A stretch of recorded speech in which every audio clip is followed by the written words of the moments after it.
Today, we're going to talk about a massive victory for American families and a bunch of other victories for American families and for people who need it the most in America that almost no one is paying attention to. The child tax credit that may have showed up in your bank account earlier in this week or last week is a tremendous victory for America becoming a first world nation, or at least trying to act like one.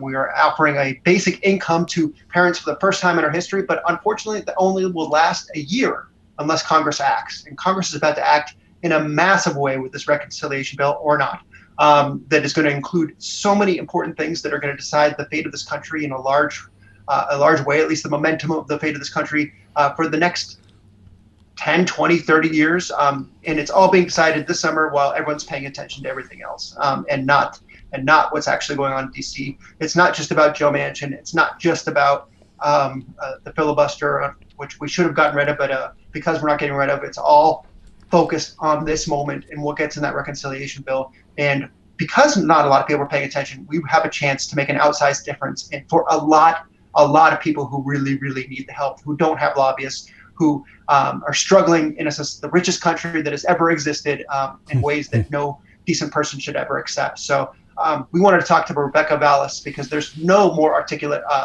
advocate for the underserved in this country than Rebecca. She's a senior fellow at the Century Foundation and Center for American Progress. She hosts the Off Kilter Show, which is a fantastic podcast that you should definitely be listening to if you're not already. And she's an amazing cat mom, which is really, the most important thing right now. But Rebecca speaks to these issues in a way with a fluency and a vigor that few could ever equal, and is envious to me as someone who tries to talk about these things. And I just learn from her every time I hear her speak. And we're just really lucky that she was willing to come talk to us about this. Yeah, and it can't be understated or overstated that how little attention this stuff is getting. I mean, right now we're mostly reading about... It can be both understated and overstated, but it probably can't be understated. Right. I mean, right now our headlines are all about, this insurrection commission and, Jim Jordan and blah, blah, blah. And in the background is literally some of the most historic legislation that's ever been considered by Congress in the U.S. And it has the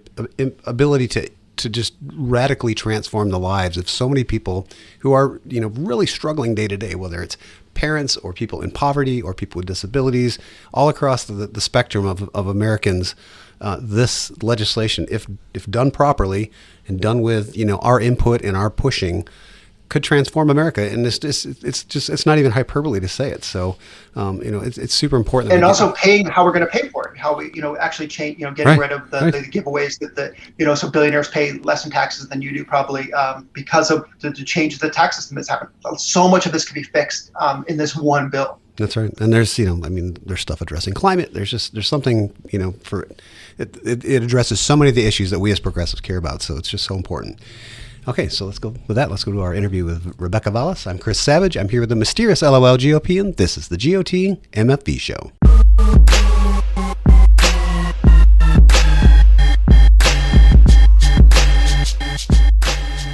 Rebecca Vallis, thank you for joining us again. Thank you so much for having me back, y'all. It's nice to hear your voices, even if it's only over the sad little Zoom screen. Yeah. Well, first, we wanted to talk to you about the child tax credit that was passed in the American Rescue Act earlier this year. How did about 92% of parents in this country end up with a small but crucial basic income for at least the rest of this year? Well, first of all, I love that that's actually how you ask the question, right? It's a basic income, because I feel like in a lot of ways that this conversation often gets really wonky and people are like, oh, the child tax credit, what's that? But I feel like we kind of have to start by backing up a little bit and putting all of this in context. The United States has finally joined its peer nations in providing a guaranteed minimum income for families with children. That is what has happened this year. When I say joined our peer nations, what I mean is that nearly all wealthy nations outside of the U.S., as many, I should note, as well as many less wealthy nations, I should note as well, have some type of child allowance to help families meet the cost of raising children and to ensure that child poverty is not at abysmal and inhumane rates. But what we've had in the United States, instead of an actual child allowance, allowance is something called the child tax credit. And it's a critically important but really, really limited policy when it comes to actually addressing child poverty. So up until the American Rescue Plan Act became law, as it did in March of this year, the child tax credit provided just $2,000 per child to qualifying families with kids under 17, but it was designed in such a way that it left out the poorest third of kids who need it most. And it did nothing to help families meet the ongoing costs of caring for kids because it was only available as a lump sum at tax time. And what do I mean when I say that it left out the poorest third of kids who need it most? 27 million children in low-income families were not receiving the full child tax credit because of the way it's designed. It has policies baked into it like a minimum earnings threshold, which makes no sense. So now cut to present day. On March 11th of this year, 2021, President Biden signed into law the American Rescue Plan Act, and that included as one of its signature provisions a huge, immense, historic expansion of the child tax credit. And that expansion effectively turned it into a monthly U.S. child allowance, a guaranteed minimum income for families with kids that's now fully available to poor and low income and middle income families. And last week, and part of why we're talking about this right now is because last week on July 15th, the first child allowance payments began getting delivered to American families. They're going to continue being delivered on the 15th of every month this year going forward. What does that child allowance do? It provides $3,000 per kid between 6 and 17 years of age. And then it provides $3,600 for each kid under age 6. The Treasury Department estimates that families received about $15 billion last week in the first ever round of monthly payment. And experts estimate that the child allowance is going to cut U.S. child poverty literally in half, which makes this, I think, officially a BFD. So now those 27 million of the lowest income families I was talking about before, who were previously getting none of the child tax credit or just a small amount compared to families who were less in need, are now finally eligible to get that full credit. And this is literally life-changing for families across the country. That's what we're seeing start to happen right now. $300 a month doesn't seem like that much money. How is it that's what seems like a relatively small amount? How is it having such a huge impact to lift half of kids out of poverty like that?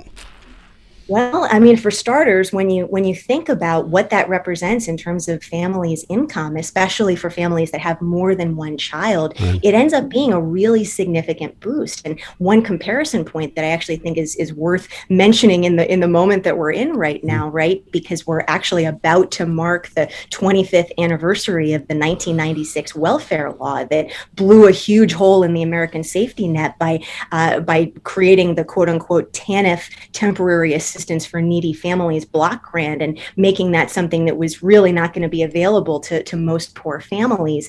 That program, TANF, has been pretty much what we've had available to families who are struggling to make ends meet, and it provides even less in most places, and really isn't enough to help families get even up to half the poverty line in a lot of states. So even though we're not talking about what sounds to a lot of people like huge dollar figures, these are life-changing dollar figures for families who are on the edge, and end up meaning that families are now able to afford the rent, or to put food on the table all month long, as opposed to just a few weeks out of the month and running out of food at the end of the month. Being able to buy school supplies and clothing for their kids. One of the things that always jumps out to me that actually I think is not nearly as well known as it should be is that 1 in 3 American families are currently struggling to afford diapers. And that was true even before the pandemic. So what happens when families can't afford diapers for their infants? They put their babies in plastic bags and tie the plastic bag around the kid. I used to see this happen with my clients back when I was working in legal aid, right? We're talking about third world conditions in communities across this country because families can't meet their kids' kids' basic needs. And that's the kind of stuff that these dollars end up making families able to be able to afford. This is not a permanent thing right now, right? It ends like at the end of the year or something. I'm not sure exactly when it ends. What's the chance that it will be extended or even made permanent? No, you're exactly right. This is not a permanent policy. It is a one-year experiment effectively right now, because the American Rescue Plan Act authorized this child allowance for just 1 year. So there's a massive push underway right now by organizations across the progressive community, as well as folks across the country, and organizers and all kinds of people who are pitching in the grassroots world, really pushing to try to extend and ideally make permanent this policy. Unfortunately, it's looking like what's most likely to happen is that we're going to see an extension, a temporary extension. And that even that is something of an uphill battle in the context of this economic recovery debate that's going on in Washington right now. Okay. Speaking of that debate, so there's a reconciliation bill that's being negotiated in Congress right now that will probably end up being the most significant legislation of the century, rivaling even the ACA, I would say. It will decide what we do as a country about climate change, childcare, and numerous other things, possibly even voting rights and immigration. Yet it's not really getting the kind of attention you'd expect this massive bill you get. You basically just get kind of a psychodrama about Joe Manchin and what he's feeling that day. And it makes sense. You know, we're dealing with a pandemic and still trying to quell out insurrection and investigate it. But it'd still be nice if people pay attention to the biggest thing that we're going to do this century when it comes to the public good. So what are you paying attention to? And what do you think people should be looking at in the bill besides the child tax credit? Well, for starters, I have to say you're 1,000% right. And I am banging my head against the wall just like you guys are right now, because it is wild to me that something that is so incredibly huge and historic and will have such an impact if it passes on so many families across this country is barely making a peek in the mainstream media right now. It's really kind of circling around in kind of inside the Beltway press, and that's really about it. And yet you're right. This is kind of like a collision of the New Deal and the Great Society and Reconstruction all together, as my friend Dorian Warren often likes to say. That's the moment in history that I think we're going to look back on this and remember this as. So, you know, I also just want to say before we get into what else needs to be in this package, and there's one issue that's very close to my heart that I'll mention. You asked, how did we even get to this point where we have a child allowance, a guaranteed minimum income for families with kids? It didn't fall out of the sky, right? It was actually a lot of work that went into this over decades. And it feels really important to give some much needed shout outs to people like Rosa DeLauro, Congresswoman from Connecticut, who is just incredibly tireless and in her fighting for low-income families. She's been fighting to create a child allowance almost as long as she's been in Congress. And Sherrod Brown, a senator from Ohio, over in the Senate, who's been sort of Rosa DeLauro's counterpart for over a decade, fighting to make this policy a reality long before the idea of the child allowance, quote unquote, was cool, if it's fair to say that it is now. So just really huge shout outs to them.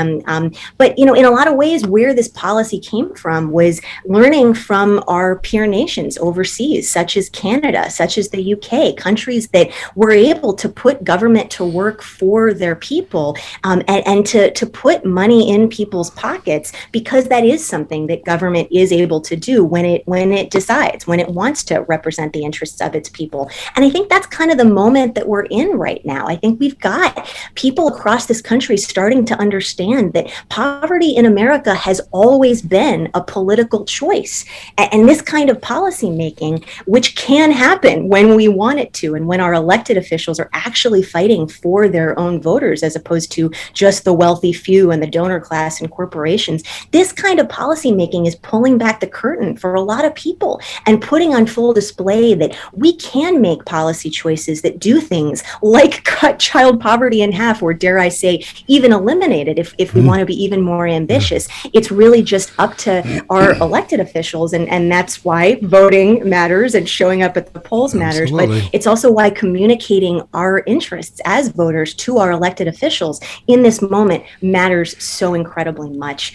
So you asked what else is going to be in this package. So let me pull back the curtain just a little bit and talk about what's happening in Washington, because it's not getting a lot of play in the mainstream press. So we've got two pieces of legislation getting developed right now in DC that are that historic combination we were talking about before. One of them is a bipartisan infrastructure deal that President Biden worked out with a number of members of both parties in Congress. The other is a reconciliation package, another package similar to the American Rescue Plan Act, which is going to be moved with only Democratic votes, unfortunately, because no Republicans want to support it yet again, just like we saw with the American Rescue Plan Act, which didn't get a single Republican vote. And that's worth remembering, yep, right? That's right. Given that not a single Republican voted to authorize this child allowance that's now on track to cut child poverty by as much as half.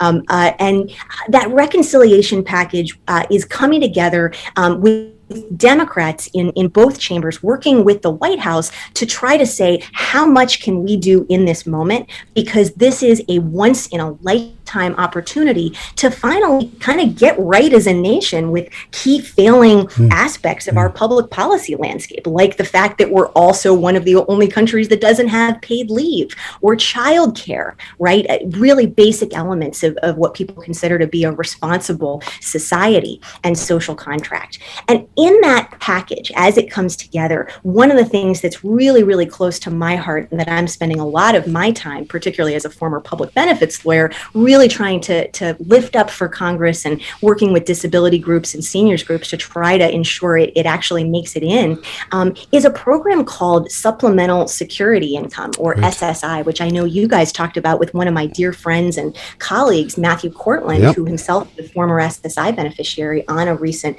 episode of the pod. And the reason that program is so incredibly important to try to include in this package is because right now, and it isn't a national scandal, but it should be, the federal government is trapping millions of disabled people in deep and enduring poverty with a program that has just been left to wither on the vine. Congress has forgotten about this really important Social Security program called SSI for literally almost as long as the program has been around, almost 50 years. And that kind of congressional neglect, similar to the minimum wage, which we've seen not keep pace with inflation, is now doing actual policy violence to its beneficiaries by trapping them at $794 a month, which no one can live on. Punishing and so is the word Matt used. going on with the disability community and seniors and others all joining forces to say, y'all, it would be a rounding error in this upcoming package to finally do right by disabled people and seniors in this program and bring it into the 21st century. We can't let this once in a lifetime opportunity go by without finally updating SSI. And that's been a big push that I've been very involved with as well, because this moment is so incredibly important not to let go by. It's interesting to me because I agree with you. I mean, just take any one of these pieces of this and it's a big deal. It's a big fucking deal. And having them all in one just makes it, monumentally big. The fact that nobody's talking about it is rather shocking. But do you think people anticipated that this is where we would be 6 months into Joe Biden's presidency? Or does this seem to have manifested itself sort of, obviously the election of Warnock and others, giving us the Senate was helpful. But do you think it was anticipated that this year was going to be this monumental in terms of potential legislation? Well, it's an interesting question, and I think it probably comes down to, when were we anticipating? Was it during the pandemic? Was it before the pandemic? I think there's a lot of awareness that in a lot of ways the pandemic has sort of shown a long overdue spotlight on a whole bunch of different areas within our public policy landscape that were broken, that were neglected, that were failing long before we knew what COVID-19 was or knew that we would have a pandemic. And I think that, often the ROM phrase, never let a crisis go to waste, right? Comes in and gets sort of overused in this moment. But sometimes these moments, the crisis creates the opportunity to finally engage in the kind of bold, ambitious, and once in a generation, once in a lifetime policy making that otherwise really should have a lane in Washington governance as it is.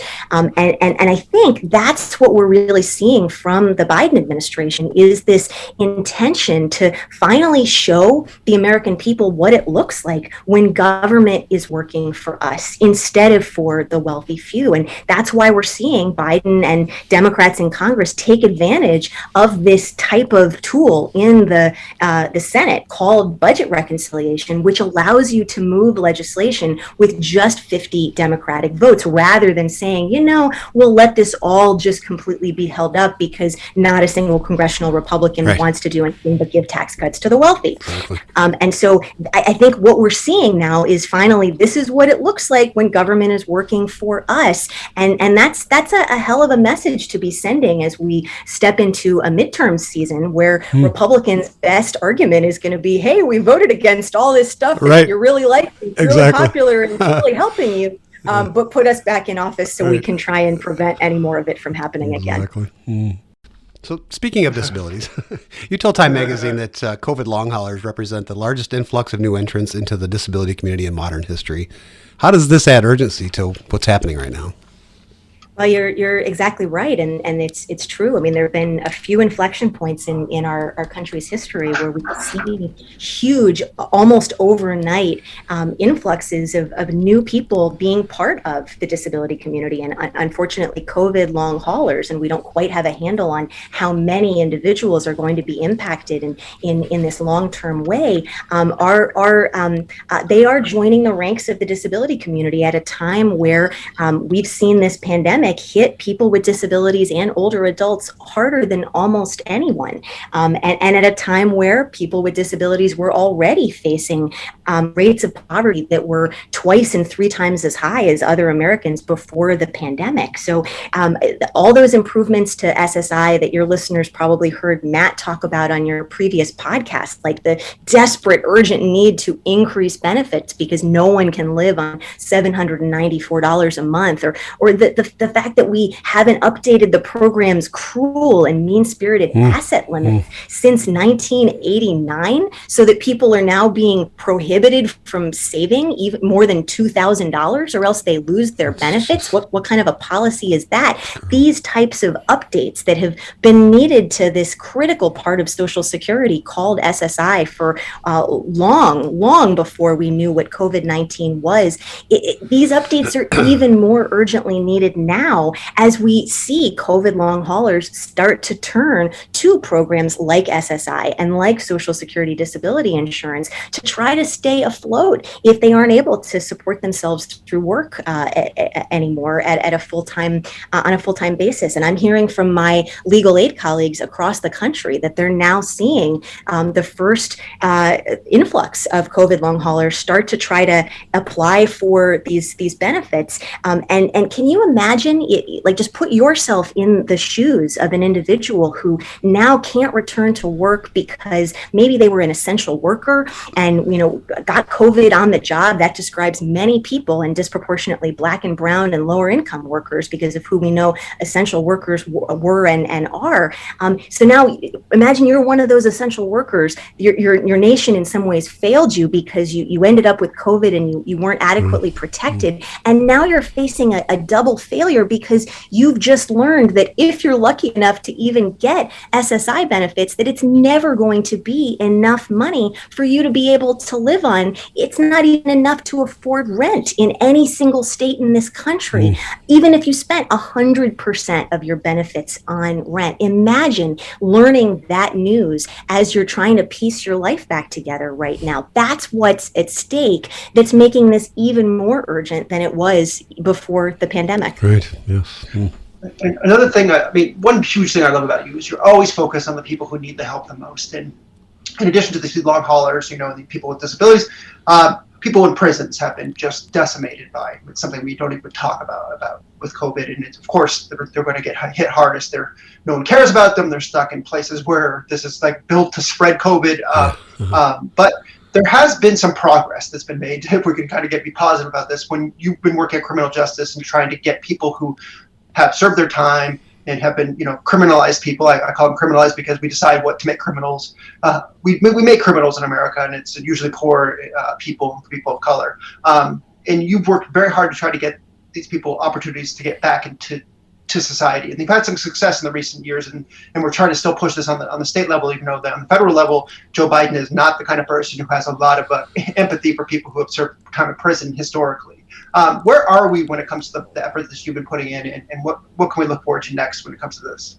Yeah, I so appreciate you guys being interested in those elements of the work as well. And in so many ways, you can't really talk about eliminating poverty in America, something that we absolutely could do, which is within our power. Again, a political choice, as I said before. You can't really talk about eliminating poverty in America if you don't also talk about criminal justice reform, and in particular, removing all of the government-created barriers to employment and housing and education and other kinds of building blocks of economic security that a criminal record prevents people from being able to access.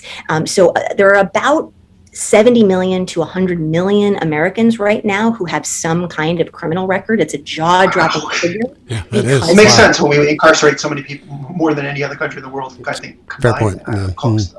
That's exactly right. So, and there's a lot more attention that's been paid over the years to the crisis of mass incarceration than there has been paid to what happens once somebody is saddled with a criminal record for the rest of their life. And the answer is it's perpetual punishment. Some people call it a paper prison, because having any kind of criminal record, even an arrest that never led to a conviction, can truly be a life sentence to poverty that no judge ever handed down. And so that was why back when I was a public benefits lawyer, I worked with and a legal aid lawyer, I worked with a number of my colleagues in legal aid to try to troubleshoot how can we at scale help people with records have a fair shot and be able to move on with their lives. And there were policies like Ban the Box and a few others that were starting to gain some traction. But what we were really interested in doing was trying to make those criminal records go away. And so there are options in many states to petition the court for an expungement or to get your records sealed. It gets kind of, lots of legal jargon in there with different terms that different states use. But what I saw when I was a legal aid lawyer was that almost no one is ever able to successfully petition the court and get their records sealed or expunged if they don't have help from a lawyer, because we've set up these Kafka-esque systems that are just impossible to navigate if you don't have a law degree. Similar to what Matt told us about the SSI situations. Yeah. It's incredibly similar, right? Again, we've got this black box system that's run by a government that is creating a theoretical right that nobody's able to access. And it is very, very parallel.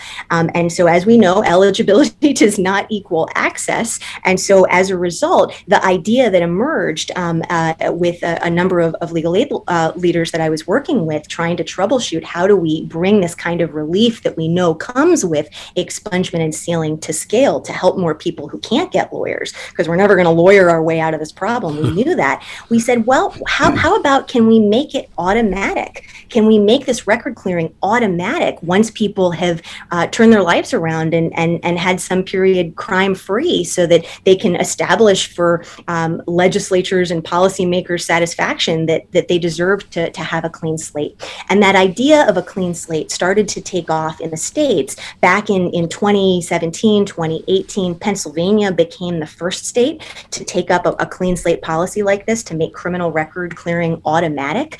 And Pennsylvania made history under Governor Wolf by becoming the first state to do that in the US. And then we've started to see a wave of states follow in Pennsylvania's footsteps. And they've been interesting states. This isn't a blue state thing. It's actually been Republicans coming together with Democrats to work on this on a bipartisan basis. So we saw Utah become the second state. I told you it was going to be some interesting states. No kidding. Michigan became a third state. I know, a state that's close to you guys' heart. And Michigan actually did the boldest law that we've seen so far, because they went and included felony convictions, which was a really big deal to see them say this needs to be not just misdemeanors, and they're right. And then Virginia became the fourth state to enact a clean slate law, actually earlier this year, back in the spring. And Virginia is a state close to my heart, because that is where I live these days. So I was thrilled to see Virginia get on the bandwagon. And then we saw Connecticut and Delaware also joined the ranks of clean slate states, making criminal record clearing automatic in their legislative sessions that just wrapped up in the last couple of weeks. So incredibly exciting to see this kind of bipartisan momentum for removing government-created barriers to economic security for people who don't deserve to be living out life sentences to poverty that no judge ever handed down. Right. That's, and I don't think most people know about this stuff either. Rebecca, thanks so much for coming on. I got one more question for you, and you've been blowing me away by how easily you were able to talk about all of these different things. Most times we get a guest on here and they're sort of specialists about one specific aspect of policy or law, and you seem to have a very broad understanding of it, and it's just Rebecca's an expert in trouble in America, which is a broad category. Right, yes, exactly. I can rename my portfolio at the Century Foundation. There you go.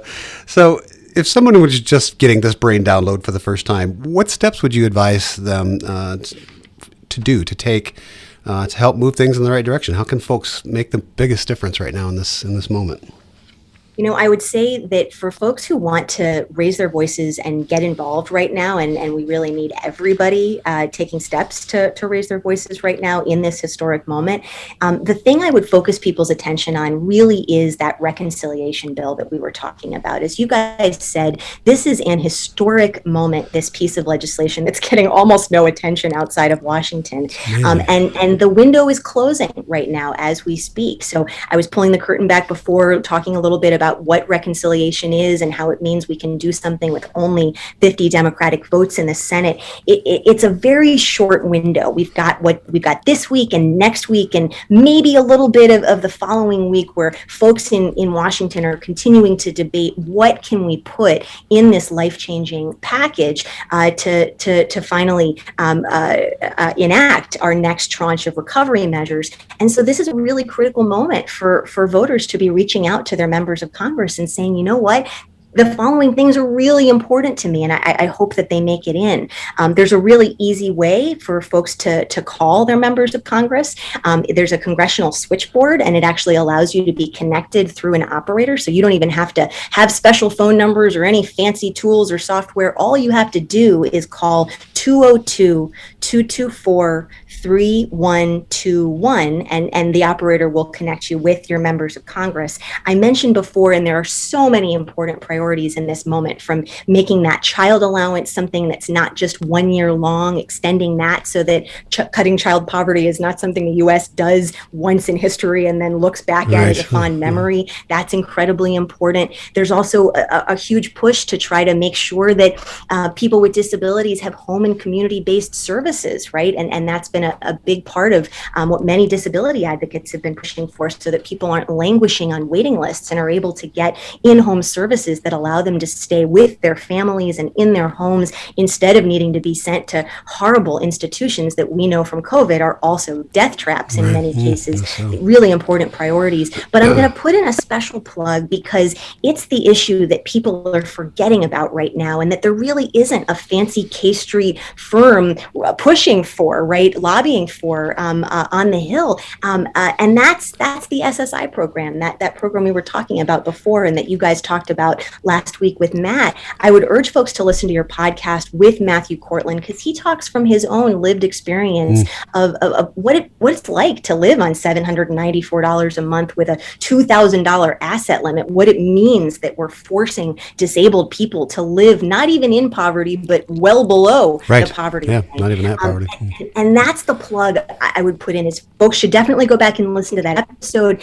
There's a very easy way to take action specifically on this SSI push, which is a long shot, but one that we need to try to take because it is a once in a lifetime opportunity for 8 million disabled people and seniors who are currently being forgotten about right now and living in absolute squalor because the government just doesn't care enough to make it otherwise.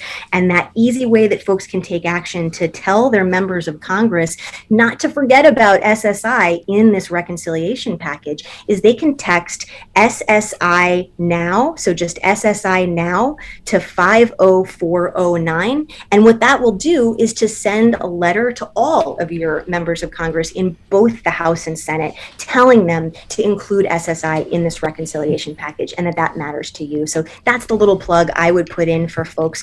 If there's something that they want to try to do in this moment that will only take 5 minutes, but that could change millions of people's lives. I did this last week. It takes less than 5 minutes. I can tell you from personal experience. Yes.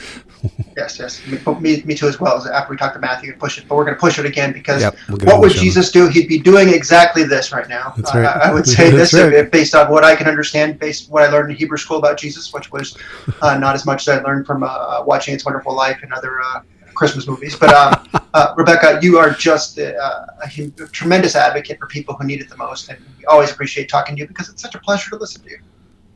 I love y'all a ton. It's a huge mutual admiration society. I always love listening to the pod, and I appreciate so much you guys wanting to give folks not just information but action steps. You motivate a lot of people to take action on issues that otherwise they wouldn't know are happening in Washington. So I'm just really grateful for everything you guys do with the pod. Thanks a lot. It's all a lot of. Can I pick your brain about something really quick about this? But like, how many people would we need to actually activate to get like action on this? Because this is remarkable how there is just no one fighting for this. How many thousand? I mean, it's not. We're not talking about millions of people. Let's say if like 100,000 people hit, all of a sudden one weekend hit Congress with that. Could that make a real difference and possibly affect this legislation?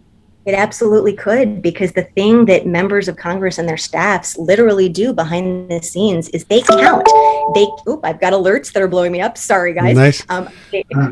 Members of Congress and their staffs, they count. They count the number of calls and they count the number of emails that they receive from constituents on particular issues. And that's what helps them understand which things people care about. So we've got, tons of polling out there that says that expanding SSI isn't just the right thing to do. It's also really politically popular. 8 in 10 Americans support it. But the thing that is really going to hammer it home for members of Congress and their staffs at the end of the day is how many people are they hearing from that are their constituents telling them that it matters. And that's really what motivates action by elected officials, is the fear that there might be consequences if they don't take a particular step or leave a particular community behind. If they think that there will be no consequences, that's when they say, oh, we don't have to worry about that. Put that one back on the shelf.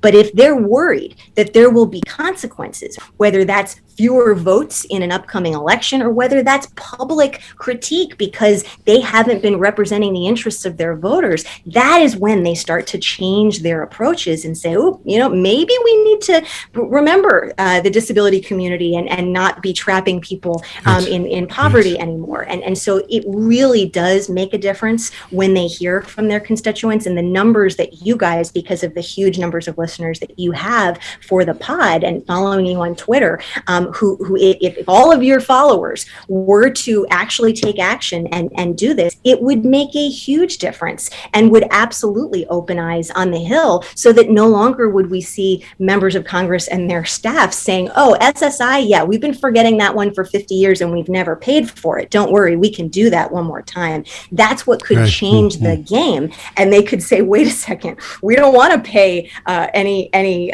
consequences for leaving that behind. We're gonna hear it from the disability community and from others if we don't put this one in. And that's the calculus that we really need to impact here. Excellent. We'll get this all in the show notes again this week. It's all a lot of hand waving in podcasting unless people take action, people. So we all really do need to just take it's such an easy thing to do, to text SSI now to 50409.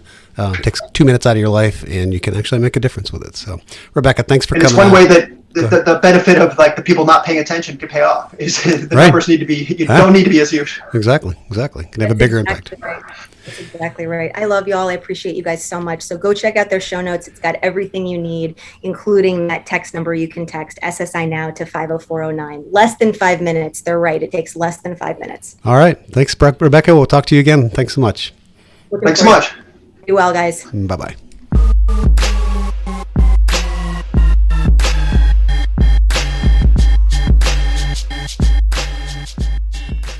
want to put a quick plug in for what the home care issue that Rebecca talked about. Definitely everybody should be talking about SSI and getting the child tax credit permanent, and spending as much money fighting climate as we can, and taxing all the Jeff Bezos out of the skies, and everything Yes. should be there. But our congressperson, Debbie Dingell, is pushing heavily for home care. Yep. It's really a nightmare in America. We saw Debbie Dingell firsthand, Chris, more than anyone that I know, deal with having to deal. She had a literal national treasure living in her house, No kidding. going through the end part of his life and just struggling to keep afloat, even though she earned a good living as a congressperson and was, had money coming into this part of their lives. Yep. It still wasn't enough. And if it's not enough for them, I don't know who could it be enough for. Yeah, that's right. And I mean, like, for example, I don't think most people know that Medicare doesn't cover hearing aids or eyeglasses or dental.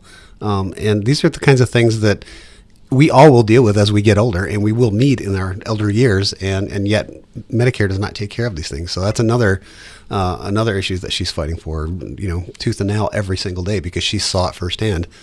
So I assume that you probably got a check last week, Jason. You got a new kid in your family now? I did. I earned I fit in there. I didn't earn too much money in there, but it's an amazing thing. Well, I just like to take the stance that I didn't get that, so I don't think you should get it. I'm just kidding. Cool. Yeah, absolutely. Yeah. I was just trying out. Give it to your grown kids. I just tried it out a Republican coat for a second there. Right. Or if they didn't get it, if their loans weren't forgiven for college, then yours shouldn't be. But no, I'll tie this to an important point that actually I think that Rebecca made about how the pandemic has kind of made it clearer that if anyone's struggling, it ends up costing everybody. It's literally a contagious thing when it comes to the virus, but it's also, any kid who's in poverty becomes a cost to everybody in the rest of society, in the loss of potential in society, the potential that they could do and the good they could do. One other thing that's in this that isn't getting enough attention is that Bernie Sanders is pushing for, and I don't know if he'll make it, but is a potential, is lowering the Medicare age to 60. Yep. Which would be like everything on this list are some of the biggest things the government has done in this century. Yeah. They only really rival Medicaid expansion for how transformative they'd be, and it's amazing how little attention is being paid to this. Yeah, it is, and that particular topic is one that I'm dealing with in another part of my life, and again, one more thing that would just transform the lives for literally millions of people. I mean, the people that are between 60 and 64. There's a huge swath of people right now, and all of them are. They're already old and they're getting older, and they can this type of stuff would change their lives. If they don't if they don't make permanent the child tax credit stuff, it's just going to be a double whammy, because people are going to adapt their life to finally getting a little bit of help to raise their kids from their government, and then they'll jerk the rug back out from underneath them if they don't renew this and don't make it permanent. So I really hope they don't do that. I really hope that this is something that becomes part of the social safety net it's not even a safety net. It's just it's what you do to raise, healthy Americans or healthy people in your country, as you make sure that they've got the resources. Right. Exactly. There's a calculation here that, Democrats are thinking, Republicans possibly couldn't, just let this expire. This is money in people's hands. They won't. Come on, dude. Yeah. Come on. Yeah. Come on, indeed. Come on, indeed.